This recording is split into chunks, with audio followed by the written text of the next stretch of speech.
ये तो सच में शर्मनाक है। रूस लंबे समय बाद पहली बार समुद्री मार्ग से पेट्रोल का आयात शुरू कर रहा है ताकि तेल रिफाइनरियों पर ड्रोन हमलों के बाद पैदा हुई ईंधन की कमी से निपटा जा सके। हाँ, आपने सही सुना। रूस, जो दुनिया के सबसे बड़े तेल और पेट्रोलियम उत्पादों के आपूर्तिकर्ताओं में से एक था, अब ईंधन की कमी से निपटने के लिए विदेशों से पेट्रोल खरीदने को मजबूर है। व्लादिमीर पुतिन के अनुसार इसमें कोई कमी नहीं है, आपको बस ऐसा लग रहा है। मैं याद दिला दूं, व्लादिमीर पुतिन ने कहा था कि यूक्रेन की सेनाओं के तेल रिफाइनरियों पर हमलों से गंभीर परिणाम नहीं होते क्योंकि रूसी लोग जल्दी ठीक कर लेते हैं। अब ऐसी खबरें भी आ रही हैं, लेकिन यही सब नहीं है। जैसा कि आप याद करते हैं, सब कुछ क्रीमिया से शुरू हुआ था, जब यूक्रेन की सशस्त्र सेनाओं ने 1 महीने तक ड्रोन से दुश्मन की उस रसद श्रृंखला पर, जो यूक्रेन के कब्जे वाले दक्षिणी हिस्से के रास्ते क्रीमिया की ओर जाती थी, बड़े पैमाने पर हमला किया था। आखिरकार तथाकथित स्थलीय गलियारा काट दिया गया था। और आज यूक्रेन के रक्षा मंत्री फेदोरोव ने कहा कि यूक्रेनी सेना अधिग्रहित क्रीमिया को अलग थलग कर रही है और जल्द ही ये इलाका पूरी तरह से रूस से अलग हो जाएगा और प्राय द्वीप से बदलकर एक द्वीप बन जाएगा। और इसका रूसियों के लिए बहुत अप्रत्याशित परिणाम हो सकता है। और अभी यूक्रेन खास तौर पर मध्यम और लंबी दूरी के ड्रोन से बड़े पैमाने पर हमले करने पर दांव लगा रहा है। मेरा नाम अलेक्सई पेची है। आइए इस विषय पर चर्चा करें। शुरू करने से पहले चैनल को सब्सक्राइब करें, वीडियो को लाइक करें और इस वीडियो के नीचे अपना कमेंट लिखना ना भूलें। और मेरे टेलीग्राम चैनल पेचिए न्यूज़ को भी सब्सक्राइब करें, उसकी लिंक इस वीडियो के डिस्क्रिप्शन में है। तो क्या आपको वो समय याद है जब रूस को पेट्रोल पंप वाला देश कहा जाता था? अब ये परिभाषा अब सही नहीं है। ये खबर है जिसे कुछ साल पहले तक सोचना भी नामुमकिन था। रूस लगातार हमलों के कारण ईंधन की कमी से निपटने के लिए लंबे समय में पहली बार समुद्री रास्ते से पेट्रोल आयात करेगा, तेल रिफाइनरियों पर ड्रोन हमलों के बाद। रॉयटर्स के सूत्रों के अनुसार पेट्रोल रूस में एशिया के एक देश से रूसी संघ के एक पश्चिमी बंदरगाह पर पहुंचाया जाएगा। यह अलग बात है कि बेलारूस पहले से रूस को पेट्रोल सप्लाई कर रहा है। इसके अलावा जैसा कि आज पता चला है, पिछले साल तेल रिफाइनरियों पर गर्मियों में हुए हमलों की श्रृंखला के बाद रूसी अधिकारी पहले ही चीन से पेट्रोल खरीदने की संभावना पर विचार कर चुके थे, सिंगापुर और दक्षिण कोरिया से।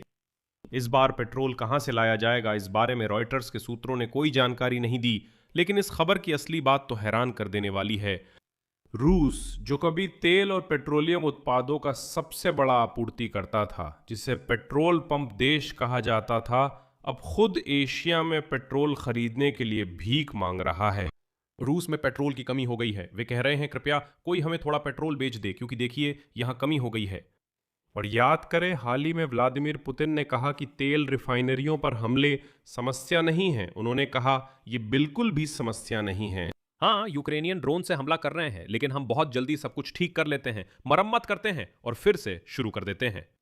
लेकिन व्लादिमीर पुतिन ये बताना भूल गए कि अभी मॉस्को बेलारूस से सक्रिय रूप से पेट्रोल खरीद रहा है। जनवरी से मई के अंत तक 2 बेलारूसी तेल रिफाइनरियों की आपूर्ति 13 गुना बढ़कर 2,70,000 टन हो गई है। डीजल ईंधन की आपूर्ति 3 गुना बढ़कर 1,80,000 टन तक पहुंच गई है। बेलारूस से पेट्रोल की आपूर्ति 13 गुना बढ़ गई है। रूसी अधिकारियों ने कमी दूर करने के लिए कजाकिस्तान से पेट्रोल भी मांगा था। हालांकि ना तो बेलारूस और ना ही कजाकिस्तान के पास इतनी क्षमता है कि वे रूसी ईंधन बाजार को पर्याप्त रूप से समर्थन दे सकें।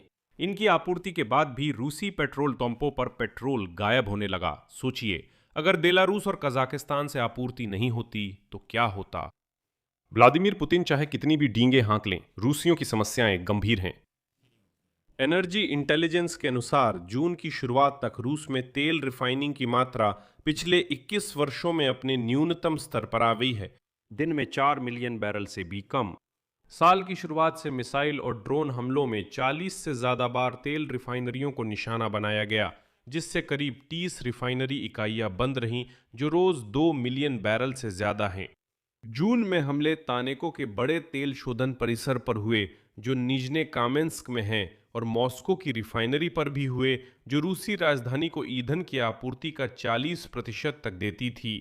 दोनों संयंत्रों ने मई में पूरी तरह या आंशिक रूप से बंद हुए 6 अन्य तेल रिफाइनरियों के बाद अपना काम रोक दिया।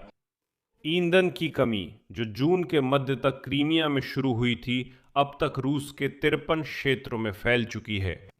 18 क्षेत्रों में एक व्यक्ति को एक बार में 50 लीटर या एक टैंक से अधिक पेट्रोल नहीं बेचा जा रहा है, जबकि 11 क्षेत्रों के कई पेट्रोल पंपों पर ईंधन की कमी की खबरें हैं। आखिरकार इस कमी से निपटने के लिए रूसी सरकार ने पेट्रोल की गुणवत्ता के मानकों को कम कर दिया है। विशेष रूप से सल्फर की मात्रा की सीमा को 15 गुना बढ़ाकर 150 मिलीग्राम प्रति किलोग्राम कर दिया गया है, जो यूरो 3 मानक के बराबर है। इसके अलावा रूस की तेल रिफाइनरियां पेट्रोल में 5% तक एथिल अल्कोहल मिला सकेंगी और साथ ही ध्यान दें, मोनोमिथिल एनिलीन एक ऑक्टेन बढ़ाने वाला एडिटिव है जो पेट्रोल का उत्पादन बढ़ाने में मदद करता है। और अब सबसे महत्वपूर्ण बात, इसकी उच्च विषाक्तता और यहां तक कि कैंसर के जोखिमों के कारण ये एडिटिव दुनिया के अधिकांश देशों में कई वर्षों से पूरी तरह से प्रतिबंधित है। लेकिन रूस में पुतिन को रूसियों की कोई परवाह नहीं है। वो कहते हैं, हाँ इस एडिटिव को डालो, अरे अगर रूसियों को कैंसर हो भी जाए तो क्या फर्क पड़ता है, कोई बात नहीं, कम से कम पेट्रोल पंपों पर पेट्रोल तो मिलेगा, यही फैसला है। सोचिए, मोनोमेथिलोनिलीन लगभग पूरी दुनिया में प्रतिबंधित है, सिर्फ कुछ अफ्रीकी देशों में पेट्रोल की कमी के कारण इसकी अनुमति है। प्रतिबंधित है क्योंकि यह कैंसर पैदा करता है। इस तत्व का वाष्पीकरण कैंसर का कारण बनता है। रूस में इसे अनुमति दे दी गई है, कहते हैं डालो। लेकिन लगता है ये तो बस शुरुआत है।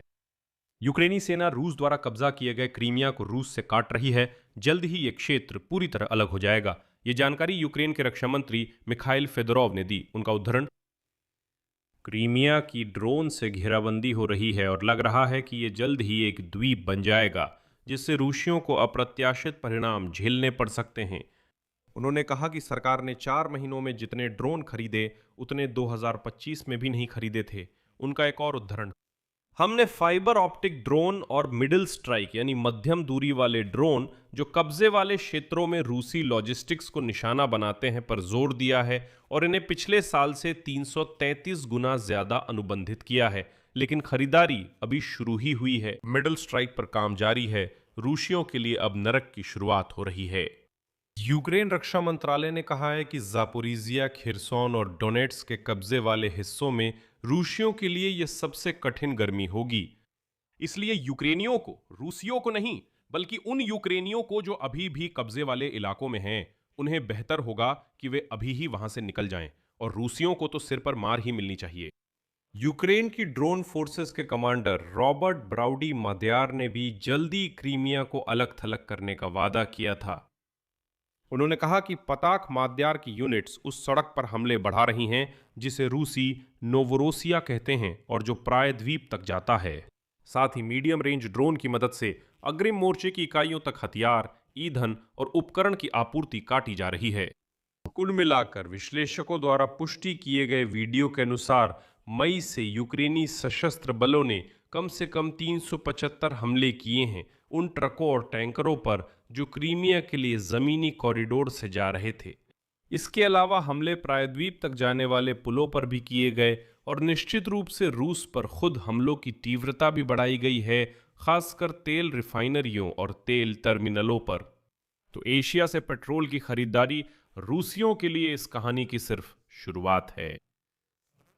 पेट्रोल पंप वाला देश अब भीख मांगने लगा है। वैसे रूसियों का क्या हाल है? अब ये उतना मजाकिया नहीं लगता कि यूक्रेन अपने सहयोगियों से मदद मांग रहा है। तो आप एशिया से मदद क्यों मांग रहे हैं?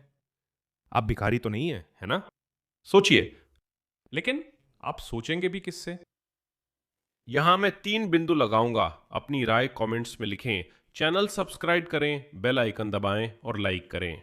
अगर आप इस YouTube चैनल के काम को सपोर्ट करना चाहते हैं तो आप इस वीडियो के डिस्क्रिप्शन में दिए गए लिंक और डिटेल्स के जरिए किसी भी डोनेशन से ऐसा कर सकते हैं। आप Patreon, buy me a coffee, crypto wallet, bank details या YouTube स्पॉन्सरशिप में से सुविधाजनक तरीका चुन सकते हैं। मैं आपकी किसी भी मदद के लिए आभारी रहूंगा।